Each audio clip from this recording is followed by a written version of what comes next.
Hola a todos, mi nombre es Laura Flanagan y soy autora, entre otros libros, de la serie de los Donnelly que podéis encontrar en Amazon. Pero hoy no vengo a hablaros de mis libros, sino que vengo a traeros mis lecturas de los meses de diciembre y de enero. Ya sabéis que aquí encontraréis un montón de vídeos relacionados con la literatura, así que no dudéis en suscribiros y darle a la campanita para que os avise siempre que haya nuevo vídeo. Y empezamos con el primer libro que leí en diciembre y fue La portadora de almas de Victoria Vilchez. Aquí nos encontramos con una historia de romance paranormal en la que la protagonista tiene un don muy especial y es que ve a fantasmas y además les ayuda a atravesar el túnel hacia el otro lado. En la vida de Cassandra aparecerá Gabriel, quien conoce su secreto y además la ubicará justo en el medio de una batalla que lleva siglos celebrándose. A la autora ya la conocía de un par de libros que había leído de ella, pero ya adentrarse en el género paranormal lo consideraba un poco complicado porque se ha escrito mucho sobre el tema y ya es difícil escribir algo que sea original. Que entretenga a lo mejor no supone tanto problema, pero lo primero sí. En este caso y con este libro, la historia me ha mantenido enganchada de principio a fin. Además nos encontramos otro punto muy interesante, es que ya no solo Cassandra tiene dones, sino toda su familia. Y aquí se va a centrar en sus primas. Cada una de ellas tiene un don muy particular. Sí que es verdad que teniendo varios dones en la familia podría haberse derivado la historia al ámbito de las brujas, pero no ha sido así y me ha gustado. El giro que ha tomado, sin embargo, ha sido muy interesante y muy inesperado. Sí que es verdad que lo que no me ha terminado de convencer de la historia y que ha hecho que bajara un par de puntos en mi reseña es que si Gabriel podía intuir o saber lo que iba a ocurrir justo al final de todos estos acontecimientos que estaban transcurriendo, ¿cómo es que ha permitido que todo esto ocurriera como ha sucedido y no ha hecho nada al respecto? Para mí esa parte es que no ha tenido mucho sentido.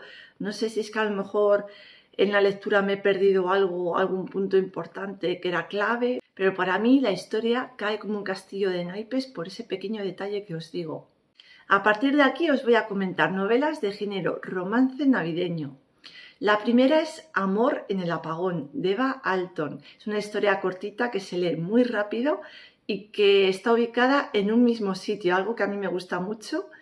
En este caso se centra en una cafetería en Barcelona y aquí nos vamos a topar con Sophie y con David. Sophie es una enfermera que se va a trasladar en breve a otro trabajo y otra ciudad, y David es un chico que trabaja en la cafetería y que siempre ha estado literalmente en un segundo plano y en el que nunca nadie se ha fijado, pero casualmente él sí se ha fijado en alguien.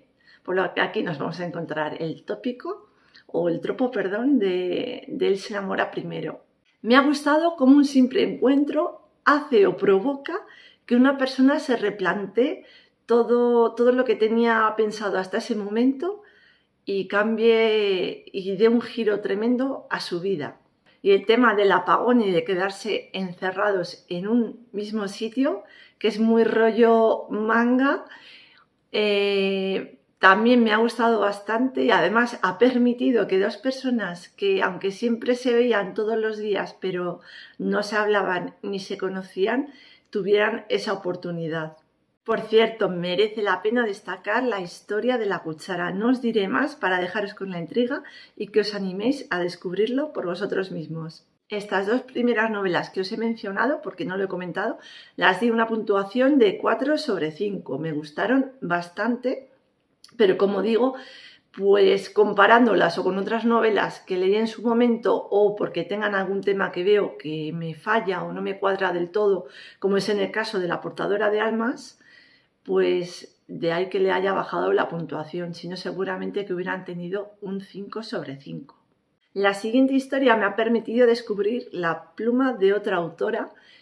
En este caso, antes fue la de Balton y en este caso la de Irene Romo. Y se trata de Todos nuestros diciembres. Una historia muy cortita, LGTB, y en la que las protagonistas son Martina y Valeria. Voy a procurar ser breve porque al ser historias cortas me da miedo que al hablar de más pueda contar algo importante de la trama. Aquí en este caso nos encontramos con Martina, cuyos padres siempre han tenido un puesto en el mercado navideño y a Valeria, que siempre ha pasado todas las navidades por ese puesto y siempre se ha fijado en un adorno navideño. Tanto Martina como Valeria se han fijado siempre en la una en la otra cada año que pasaba, e incluso los años que no se veían se echaban en falta.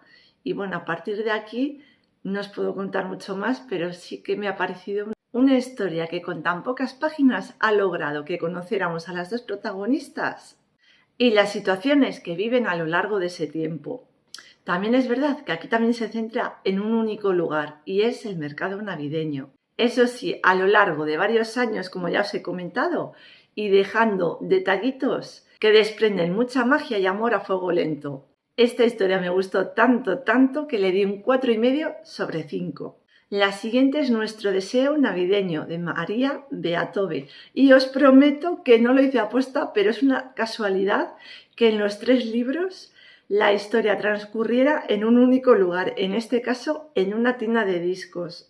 Aquí nuestra protagonista, Cans, es una chica de ciudad que decide pasar las navidades junto a su tía en un pequeño pueblo. La sorpresa llega cuando aparece una tormenta de nieve que deja su coche atascado, impidiéndola llegar a la casa de su tía, eso sí, llegando al pueblo y esperando recibir ayuda del dueño de la tienda de discos, pero encontrándose en su lugar a su hijo Zack.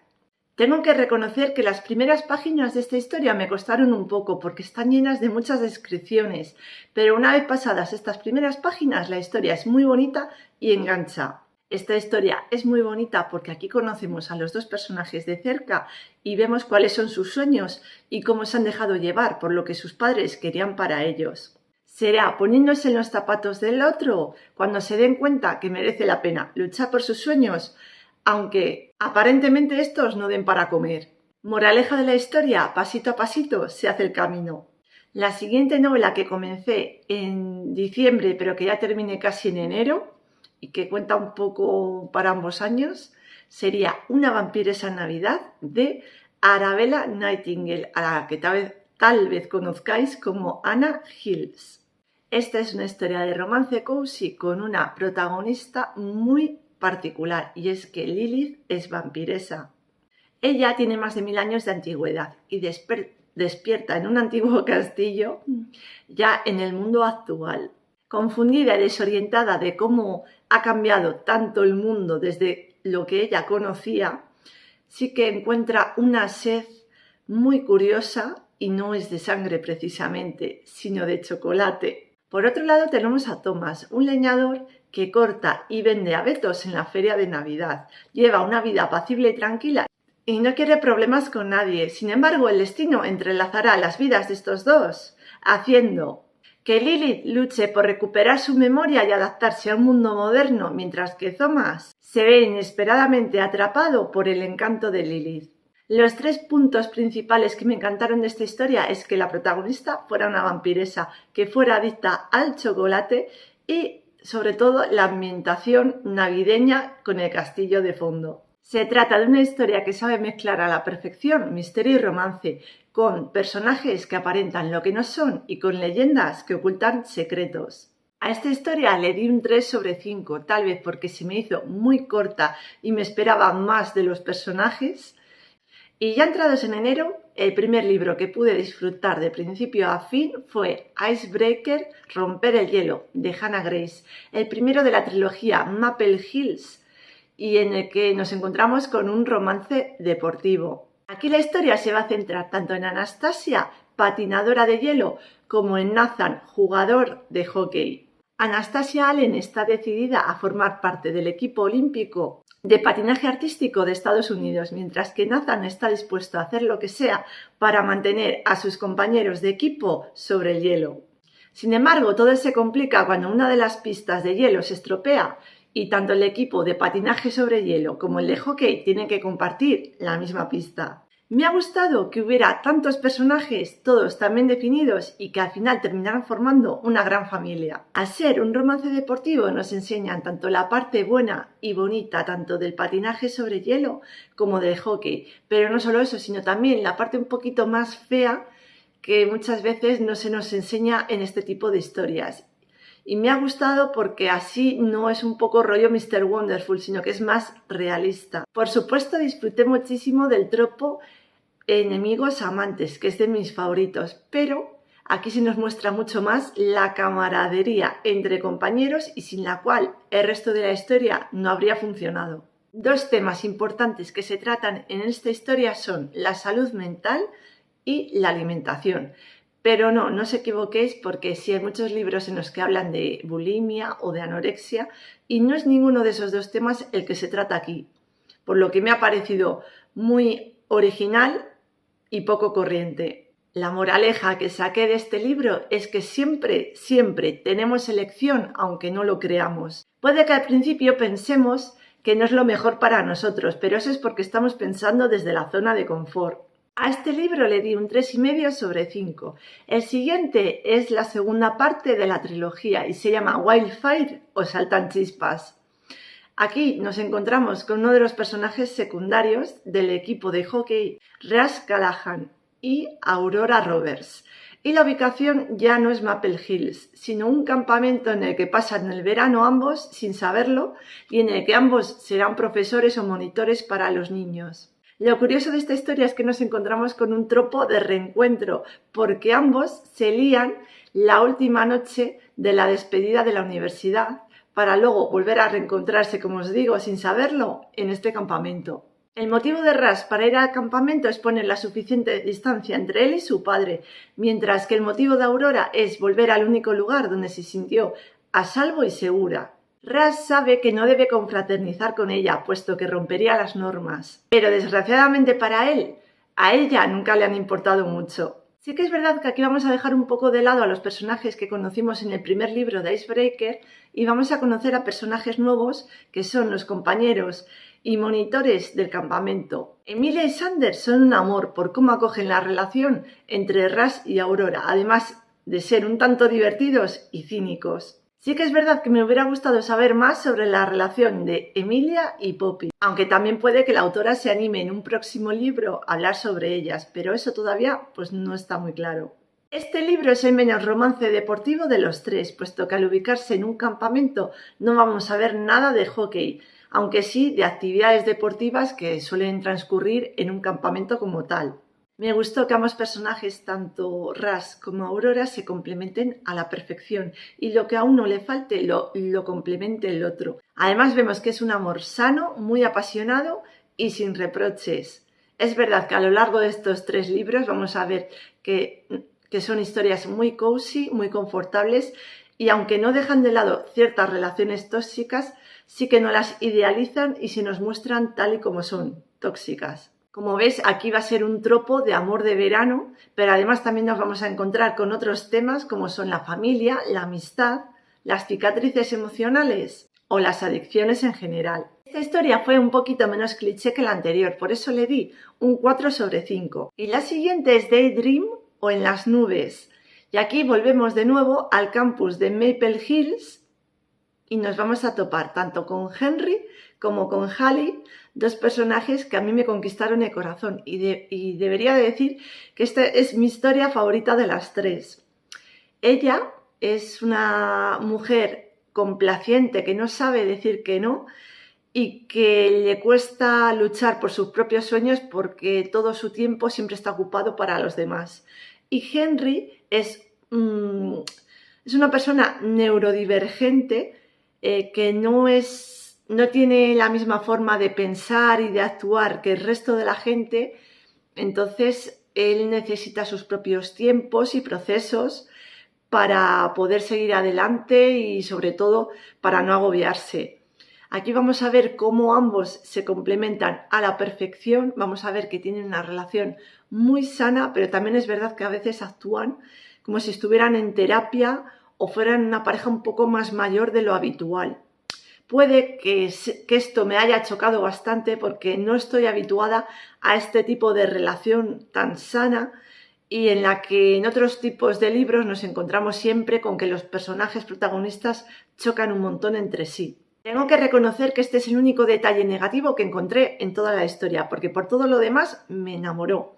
Aquí nos vamos a encontrar con el tropo de una relación falsa y es que Henry tiene problemas con una asignatura y su entrenador le ha dicho que tiene que sacar todo con buenísima nota si quiere seguir siendo el jefe del equipo de hockey. Por otro lado, Hallie, que trabaja en sus horas libres en la recepción de un hotel y además maneja un par de clubs de lectura, tiene un pequeño problema. Ella quiere ser escritora, pero no consigue centrarse en una historia en concreto porque apenas tiene experiencia de la que poder hablar y menos de la que poder escribir. Por lo que ambos deciden hacer un acuerdo y ayudarse mutuamente. Hallie le dará clases a Henry para poder manejar mucho mejor esa asignatura que se le escapa entre los dedos, y Hallie recibirá la ayuda de Henry para tener experiencias vitales con las que poder manejarse y escribir una historia digna. Aquí nos encontramos con que estos dos personajes no son perfectos, al igual que ocurriera en la historia anterior con Russ. Ya os conté los problemas de Henry siendo neurodivergente, pero es que además Hallie es una reina del drama, es una persona que siempre se está preocupando por los problemas antes de que aparezcan, y por eso me he sentido súper identificada con ella en más de una ocasión. Otra cosa que me ha gustado de esta historia es que ambos protagonistas sentían a veces que necesitaban distanciarse el uno del otro para solucionar sus propios problemas y poder avanzar en sus metas, algo que no afectaba a su propia relación y que me ha parecido más realista si cabe. En resumidas cuentas, es un libro que merece mucho la pena disfrutar y que nos muestra otras realidades distintas a las nuestras para que aprendamos a escuchar y a no juzgar tan fácilmente. A este libro le di un 4,5 sobre 5 por ese pequeño detalle que os he comentado antes. Y el último libro del que vengo a hablaros tuvo mucho boom en su momento cuando salió y además tuvo una adaptación a la gran pantalla. No es otro que Pan de limón con semillas de amapola, de Cristina Campos. Y me alegro muchísimo de haber dicho bien el título porque, aunque parece muy fácil, cada vez que hablaba de él siempre se me trababa y lo decía todo al revés. Bueno, a lo que vamos. Este libro se ubica en Mallorca y nos cuenta la historia de dos hermanas, Ana y Marina, y cómo cada una refleja un mundo diferente. Ana, el mundo del primer mundo, y Marina, el tercer mundo. Y os voy a ir explicando el porqué de cada cosa. Ana es una mujer que siempre ha seguido los dictados de su madre y en lugar de desarrollar sus propios sueños e intereses, terminó casándose con un hombre, formando su propia familia y no fue más allá de todo eso. Así que aunque lo tiene todo, no es realmente feliz. Sin embargo, Marina sí que estudió, llevó a cabo todos sus sueños, se terminó convirtiendo en una gran médica y terminó trabajando para Médicos Sin Fronteras.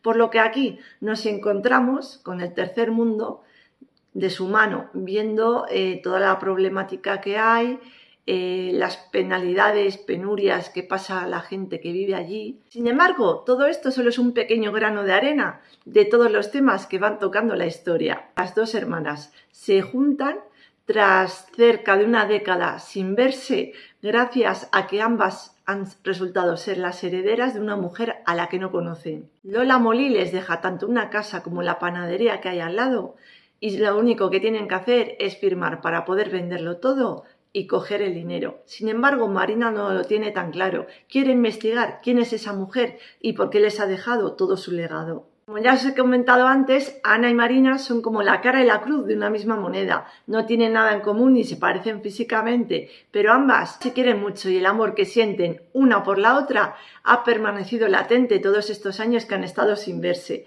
por lo que cuando vuelven a reencontrarse es como si no hubiera pasado el tiempo. Se ponen al día con todo lo que las rodea, sus miedos y sus preocupaciones. Ambas se ayudan a remontar y a ser felices. Me ha gustado mucho que al final Mallorca sea como un personaje más dentro de la historia, puesto que aquí todos sus personajes ocultan secretos y vemos cómo la magia, tanto de la panadería como de cada uno de sus personajes, trasciende. Reconozco que uno de los giros que había en esta historia era muy previsible desde el principio, pero creo que la autora lo hizo adrede y como excusa para utilizar esa historia como hilo conductor para el resto de las tramas pendientes. Descubrí primero esta historia a través de la película, que se comió bastantes partes muy interesantes del libro y que resultó mucho más dramática de lo que en realidad era el libro, por lo que, por supuesto, me quedo con el libro. A esta historia le di un 3,5 sobre 5. Y bueno, hasta aquí mi wrap up con todas las lecturas, tanto de diciembre como de enero. Espero que os haya llamado la atención y os animéis a leer alguna de ellas. Dejadme en comentarios cuál fue ese libro que os conquistó el mes pasado. Nos vemos en el siguiente vídeo y un besazo. Adiós.